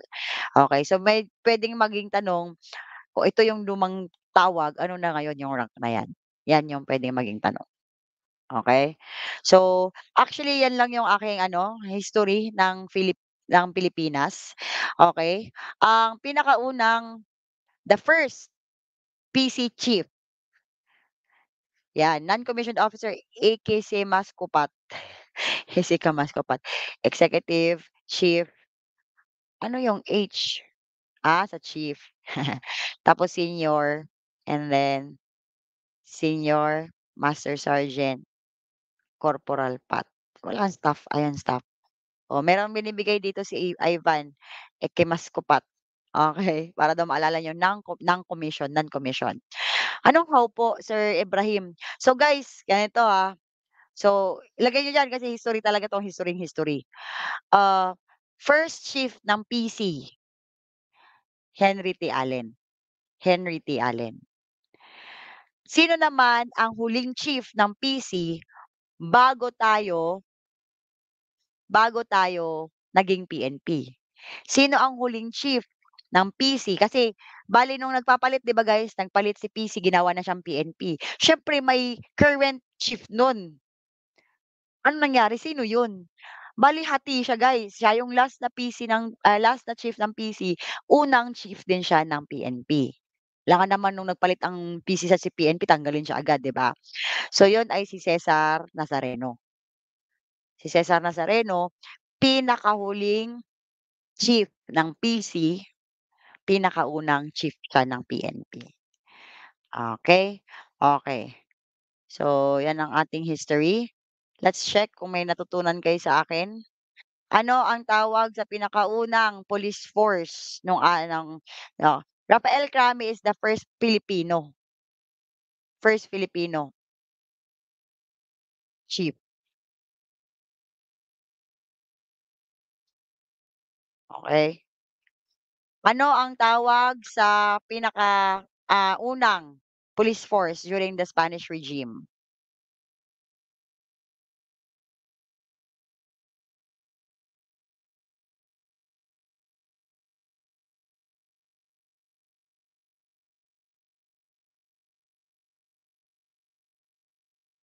First Filipino chief ng Philippine Constabulary si Crame. Guys, okey. Si Rafael Crame po, 'di ba unang-unang chief ng PC, Philippine Constabulary, si Henry T. Allen. Unang-una talaga siya kasi during the time pa ng mga Amerikano. Nung binigyan na ng chance ang mga Pinoy maging chief, ang pinakaunang nakuha ay si Crame. That's why tawag natin sa headquarters natin is Camp Crame, okey? First chief siya ng PC na Pinoy. So after that, tuloy-tuloy, PC na, si Nazareno. Nung si Nazareno na yung chief, nagkaroon ng batas na palitan na si PC ng PNP. O 'di siyempre siya yung chief nung PC, eh. Hala, papalitan ng PNP, kailangan tanggalin siya, hindi naman puwede yun. Porket nagpalit ng pangalan, ni-reorganize papalitan niyo na rin ako, hindi pa ako tapos sa posisyon ko. So ang ginawa, siyempre dahil siya yung current na PC nung chief nung time na yun, siya ang pinakaunang PNP chief. Si Rafael Crame is the first Filipino PC chief. Okay, correct? So Carabineros de Seguridad Publica. Ano naman yung police force na 5% of the able-bodied men in the province? For they are the 5 they consist 5 it consists of 5% of the able-bodied male in the province.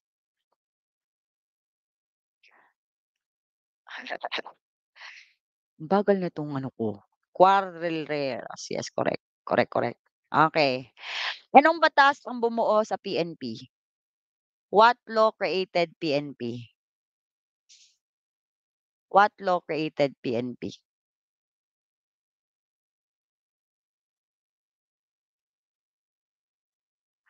What law created PNP?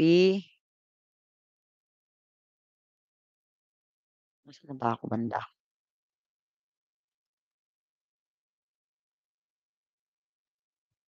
Guys, hindi ko nakikita yung mga messages niyo. What law created PNP po? Okay, it is the hala, hindi ko nakikita yung messages niyo.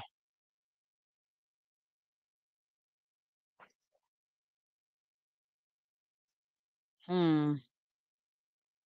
Yes, RA 6975. Good job, good job. Good job. Okay. So RA 6975, it is the first, it is the law na nag-create ng PNP ha, PNP. Okay. Ang nag-create naman ng PCINP, PCINP, PC, kasi PCINP 17765. Yan. Okay. Next, what law professionalized the PNP? What law professionalized the PNP?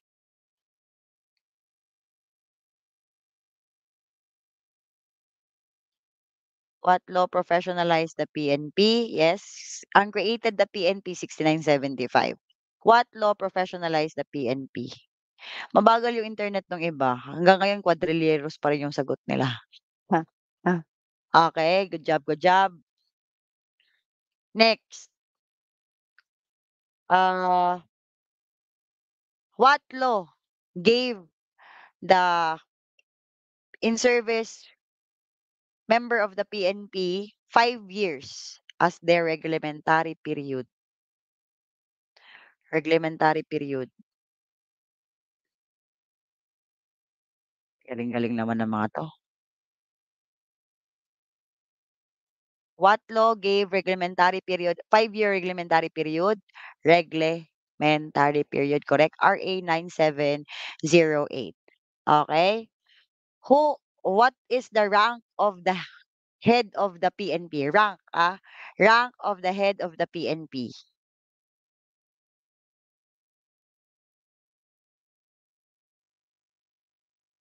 Rank of the head of the PNP. Galing naman ng mga 'to. So, delete lang. Rank of the head of the PNP. What's the rank of the head? What is the highest rank? Correct. Correct, correct. Late talaga yung iba. Police General. Dito ka sa phone kasi guys kaya nakaganyan ako 'no. Police General, correct. How about what is the lowest commissioned rank? Lowest rank in the commission of the commissioned officer. Lowest rank of the commissioned officer. Lowest rank of the commissioned officer. Commissioned officer ha. Lowest rank of the commissioned officer.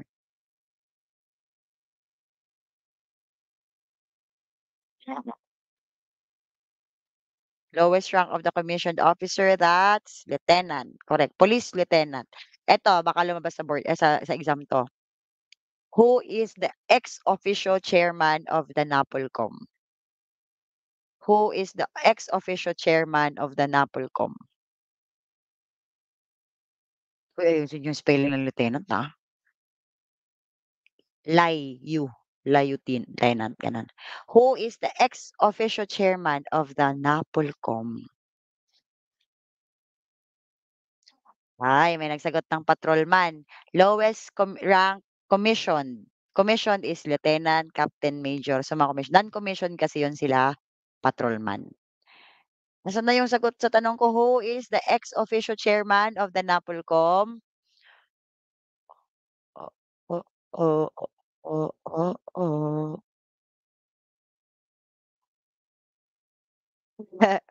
John Vic Remulla.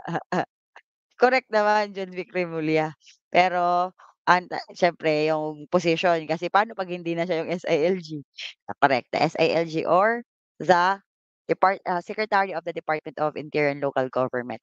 How many are the regular commissioners of the NAPOLCOM? Yan mga nakikita ko rin yan sa mga question. How many regular commissioners do we have in in the commission, the NAPOLCOM? Galing, galing naman ng mga 'to. How many regular commissioners do we have in the NAPOLCOM?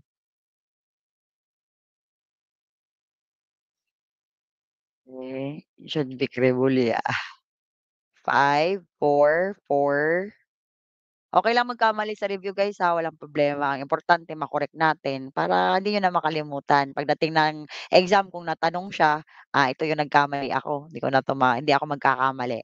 Okay, tama si Jason, 1 chairman, and then 4 regular commissioners. 1 chairman, 4 regular commissioners. Dun sa mga regular commissioners dapat ang isa dun ay civilian, tapos yung iba, law enforcement. May galing sa law enforcement, correct. 1 chairman, 4 members, okay. What is an attached agency to the DILG, for policy coordination for policy coordination? Nandito siya, oo, tanungin ko 'yan, wait lang. Hmm, what is the attached agency? Pakita ko dito para policy coordination. Ano po yung ex officio? Again, ex officio, nasa posisyon siya, nandiyan siya, siya yung ginawang chairman because of his position sa other office. So, si SILG, dahil SILG siya, secretary siya ng DILG, automatic ex officio chairman siya ng NAPOLCOM dahil SILG siya. Kung hindi siya SILG, hindi siya magiging chairman or ex officio chairman ng NAPOLCOM. Correct, NAPOLCOM. Question, what article uy, nalubat na ako. What article and hala, mawawala na. What article and section in the 1987 Philippine Constitution states that we should maintain one police force, national in scope, civilian in character? Lulupat ng aking cellphone. What section and no, naabutan. Nabutan ako ng ano guys, nalubat siya guys. Hanapin ko kayo dito. What article and section? Sige nga kung maalala niyo yung article and section. Article and section in the 1987 Philippine Constitution that states we should establish and maintain one police force, national in scope and civilian in character. Naririnig ko kayo dito. Ganun na lang. Okay. Article 16, Section 6. Guys, yung 16 is XVI. Baka kasi magkaroon ng options na Article 16 na number, tapos Article 16 na XVI, yung Roman numerals. Piliin nyo yung XVI, ha? Kasi yun yung nakalagay sa batas. Article 16 and then Section 6. Civilian in scope, national in character. Okay? So, okay, give me ano ba yun? Ano pa ba? What is DILG? What is DILG? Tingnan ko. Last question. Last 2 questions. What is DILG? Dito ako sa tablet kaya nakaganon ako. What is DILG? Baka magkamali pa kayo diyan, oh.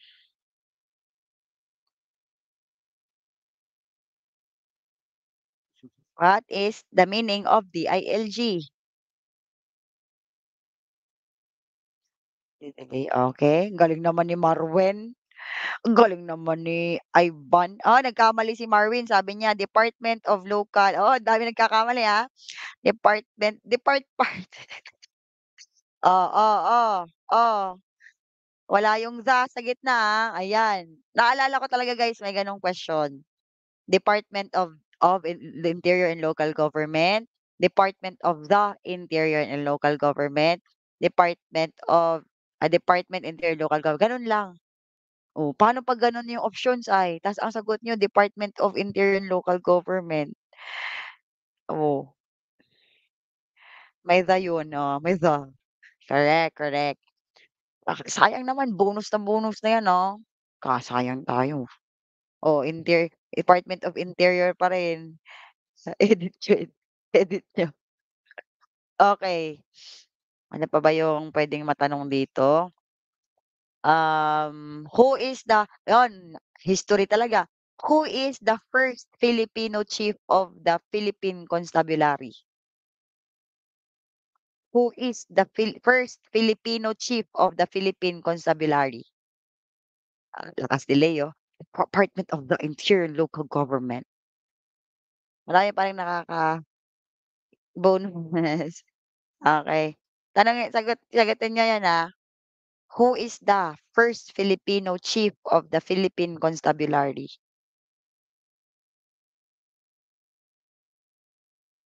Okey, good job, good job. Nagkamali si Australia.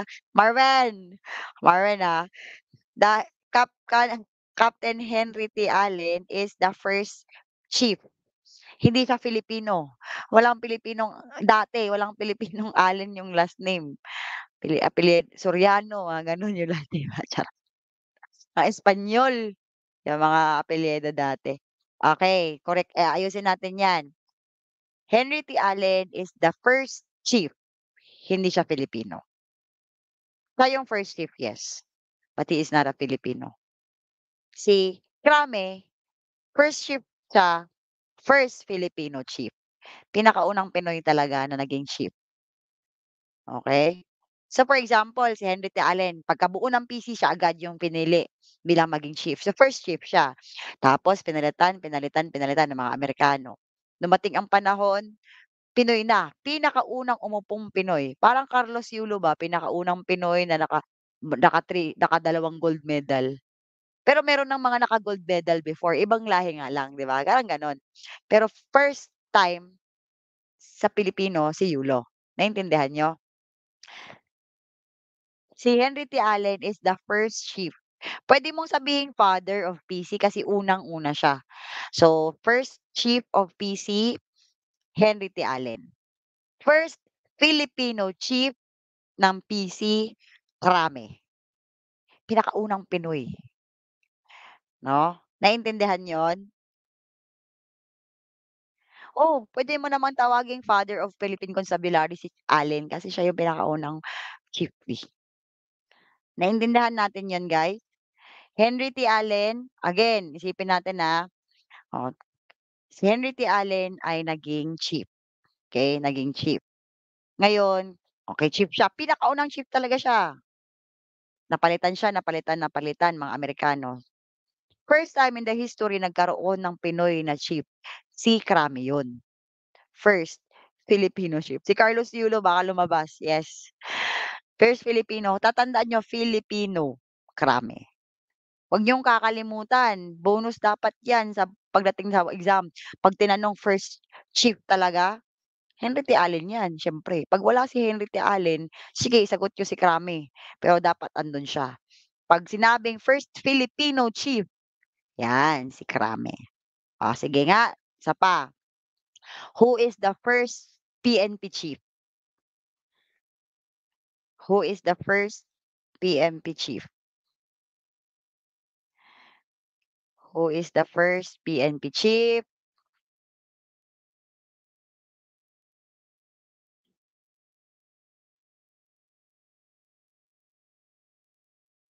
Hmm, naalala niyo si Curry, but he is for the MPD, Manila Police District. Correct, that's Nazareno, Cesar Nazareno. Correct si Marjon, pang MPD 'yan. So, tatandaan niyo para hindi niyo makalimutan si Cesar Nazareno, 'di ba ganito yung kwento. Pagkabuo ng PC, ang pinasok agad as chief si Henry T. Allen. Henry T. Allen.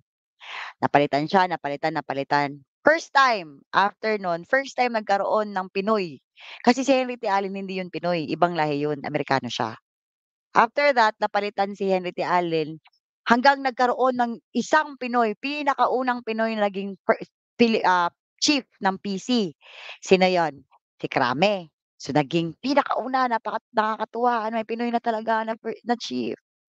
Nakakatuwa, history ko pa.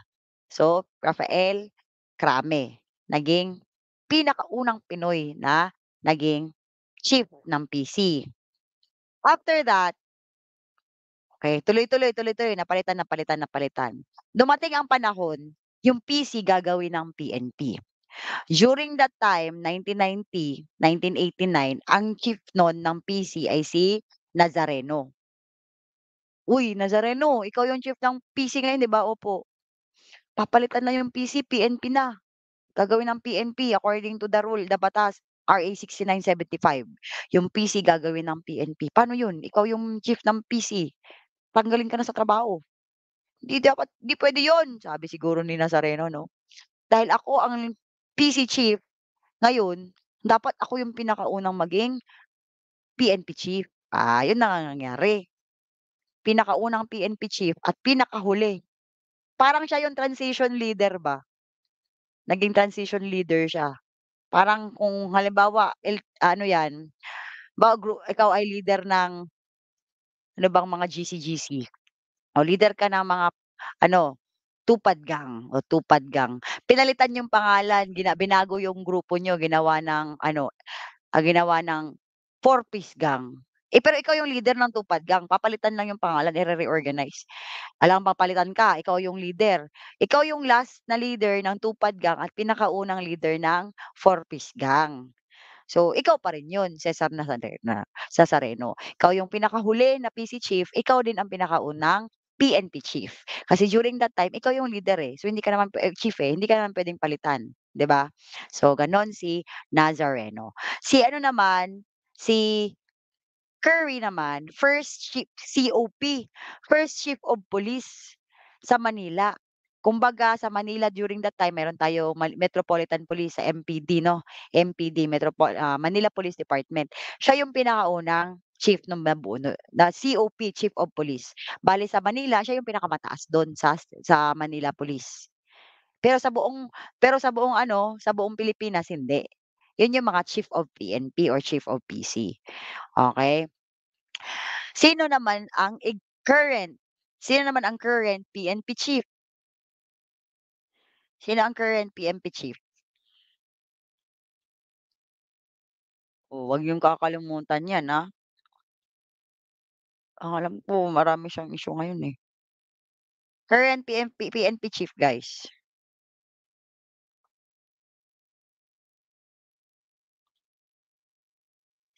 Ngabil, si Ngabil? Anong Ngabil? Walang Ngabil dito. Correct. Oh, yes, correct 'yan. Correct 'yan, si Nazareno.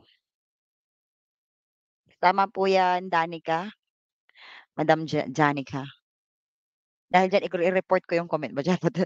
Ni-report yung comment. Okey. Si Ngabil? Ngabil, uy wala na si Acorda, hindi pa nakaka-move on si Baltasar. Hindi pa rin napapalitan si Acorda para sa kanyang puso. Okey, good job, good job. Sino naman ang current SILG, Secretary of the Interior and Local Government? Parang hindi naman yung appointment date. Yan usually mga current, yan, pangalan. Si Ngabil. Who is the current SILG, Secretary of the Interior and Local Government? Romualdez SILG, nag-SILG ba si Romualdez? Rami ano, Mabalos, Mabalos ba? Benjamin hindi guys, current, hindi pa kayo pag-move on, eh. Si Romelia na bago na. Si Romelia, si Remulla na, si Remulla na guys. Romel Marbel, Rommel, Marbil, Ngabil, Marbil. Okey. Hindi na si Abalos, Los. Speech Carry. Okey. So, I think okey naman na kayo sa mga history 'no, mga ganyan, mounted police. So, yun lang guys. Basta wag niyong kakalimutan yung mga batas tungkol sa PNP and we will have more of this 'no. mga discussions, mga pa-Q&As, no? So, every time may mga announcement lang, just make sure na a-attend kayo. Do you have questions? Si Romualdez, si natin si Romualdez. Questions? Si Martin Romualdez. Martin Romualdez. He is now Speaker of the House of Representative. Speaker of the House of Representative. So, ano siya ngayon, congressman siya. And siya yung napili na Speaker of the House. Balik, representative siya ng mga congressista, congressman. Chibuloy. Sabihin mo hindi, mag-korek-korek ka lang. Ano mag-korek-korek? Korek-korekuk. Korek-korekuk. May mga late dumating. So, any question guys? Bago tayo, yan, SILG po si John Vic Remulla. Okay. So, ito mismo ay sa MPD mismo. Yan, na first Filipino Chief of Police, si Curry, pinakauna sa MPD, Captain ng, ay, Chief of Police, COP. Sino ang mas mataas? COP, si Chief of Police? Ay, COP or PNP Chief? Chief of Police or PNP Chief? Sino ang mas mataas ang rank? Chief of Police or PNP Chief?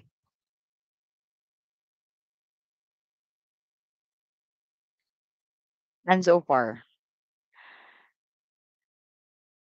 Chief, PNP Chief. Thank you din. PNP Chief, correct. Kasi nakakalito yan guys, kahit ako nung college ako, akala ko pinakamataas si Chief of Police. Pang munisipyo lang pala siya, ang hayop na yan. No, pang city pala. Eh si PNP Chief pang buong Pilipinas. No, so at least kitang-kita no na ano. So PNP Chief, ang kanyang rank ay Police General. General na siya. Okay, so ayan lang, kita-kits tayo. November 2, pasensya na may meeting tayo ng November 2, November 3, and November 22. So, si Lara, Chief of Police yung sagot niya, be careful. Chief of Police is pang-munisipyo lang. So, kung tatanungin kayo kung sino mas pinakamataas, si Chief of PNP. Pambuong Pilipinas yan, eh, head yan ng buong Pilipinas na pulis ng buong Pilipinas. Chief of Police, head lang yan diyan sa munisipyo niyo, okey? Huwag kakalimutan. Okay. So, hanggang dito na lamang po ang ating pag-iusap. Maraming salamat sa inyong pakikinig, parang radyo man, okey. Medyo pagod-pagod. Ako ay taga Aguilar, Pangasinan, okey. So, 'pag taga dito lang kayo sa malapit 'no at nakita niyo ako sa paligid-ligid, palingalinga, mag-say hi lang kayo. Sir Je, Yes, Ma'am Grace, no, thank you. Thank you ng marami, Ma'am Grace. So, Sir Ma'am, yun pa lang, no, sana na-take note nyo yung mga sinasabi ni Ma'am kasi I think sa general information, I think yung sinabi niya is nasa 80% na eh. So, kung na-follow nyo, nasundan nyo, ano na, at least, di ba, nakuha nyo na yung 25% ng 100% ng NAPOLCOM. Okay? So, thank you, Ma'am Grace, no, for sharing your knowledge about that and uh, hopefully, talagang na-absorb nyo yung sinasabi ni Ma'am. And I think this is the last free review no that the Klase Nagtala will be showing kasi October 25 start na yung ano natin official review natin for NAPOLCOM and after that kasi focus na tayo sa private group natin. If ever gusto niyo po mag-enroll, yung mga di pa nakapag-enroll, you can message po Ma'am Grace. Ma'am Grace Soriano. Ma'am, ano po yung pangalan niyo sa Facebook? Ito naman po, Ma'am, no? Itong nasa ano natin. Or you can comment na lang, Ma'am, para okay, pa-message natin comment ko dyan na lang kayo. po. Okay. So you Grace, can message siya. Yes po, comment lang dyan, Ma'am. You can message Ma'am Grace. Last 50 slots na lang po pala tayo. I think baka the next day, ubos na yung 50 slots natin. So parang paunahan na lang. yes. Yan. Comment na si Ma'am. So, ano lang po, message nyo si Ma'am or yung ano mismo, Class Tanglaw Review page or the NAPOLCOM updates page po. So, alin man dyan, you can message us po para makasecure kayo ng slot. Okay?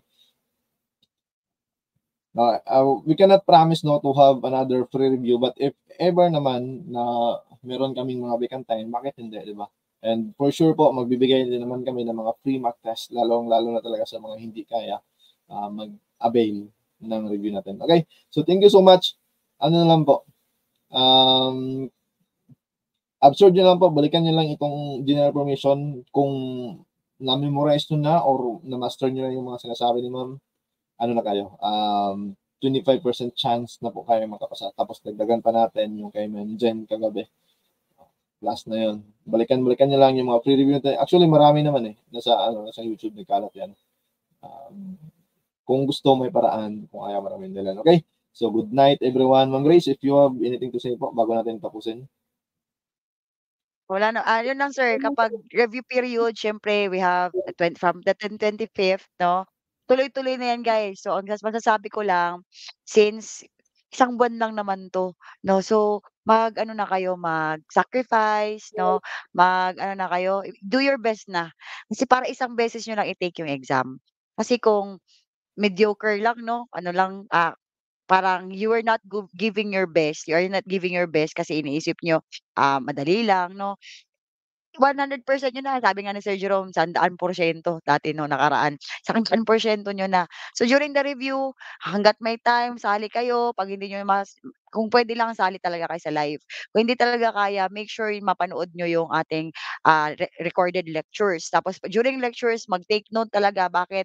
Akala mo lang kasi absorb, absorb, absorb. Kasi ganyan din ako dati, pilingera ako, eh. 'Pag nagdi-discuss, mame-memorize ko 'yan, 'no.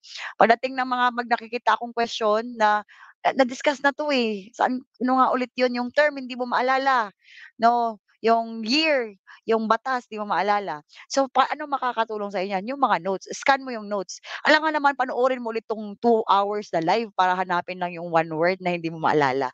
So, that's why you take notes, okay? And then ayan, kung kaya mong ayan marami naman may bibigay naman na mga Q&A si Sir Jerome, so practice, practice, 'no, para pagdating ng exam hindi kayo takot makakita ng question, excited kayo makakita ng question kasi you will check kung nakaalala niyo ba.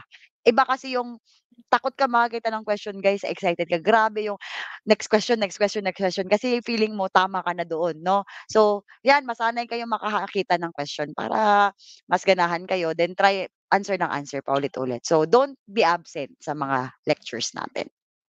'Yun lang sir, thank you so much po. Okay, thank you so much, Ma'am Grace, no?